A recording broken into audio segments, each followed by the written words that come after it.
Hi, Gary here. One of the most difficult transitions for seniors is considering moving to a continuing care retirement community. Now, it affects typically two generations, the boomers and their parents, because there's both issues of support, emotional issues, and other issues relative to being caregivers down the line if parents continue to age in place in their homes and decide to stay there. Now, there's really 5 common mistakes that we see out there I want to address today. The first one is failure to understand the culture. Going to one of these facilities and doing an overnight, having a meal there, meeting some of the folks, deciding if they're like-minded friends that will be developed. Do they have villas or cottages, and what are the apartments like? There's a bunch of elements going on here relative to that. Number 2 is not understanding the cost structure. Now, these come in different varieties. There's a monthly fee. It can have add-ons to it.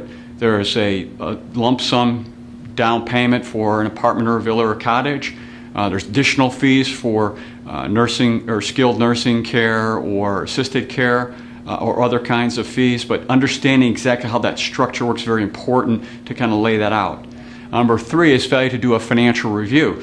Based on these structures, reviewing the current cash flow and assets to determine how that will operate within this facility relative to where you might be right now in your home, aging at home. That really need to have a full review on that. The 4th is moving too far away. So many times, once you move to one of these facilities, it may be too far from your current, where your children or grandchildren live, your other social networks that you have, and so it's difficult for people to get to you or you to get to them. Become very expensive in that process.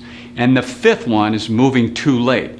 A lot of these continuing care retirement communities will not take you if your health is deteriorated. If you're in the first stages of Alzheimer's, as an example, because they're looking for healthy residents up front, recognizing that eventually they may or may not deteriorate and then move on to the other parts of that particular retirement community. So with all these things taken in mind, there's really 2 takeaways here. The first is to discuss this potential move with the caregivers, this next generation. Typically tends to be boomers out there that are going to help in this transition process and will be there afterward to be able to clean up everything and deal with the estate issues and other issues that might be out there. The second part is really a financial review. Very important to sit down and really run through the numbers to make sure the cash flows aren't going to be upset, that they're able to continue living the lifestyle they want to live within this continuing care retirement community. So that's where you can go to your most trusted advisor, come to a firm like us. We have a second opinion service where we can help look at that for you.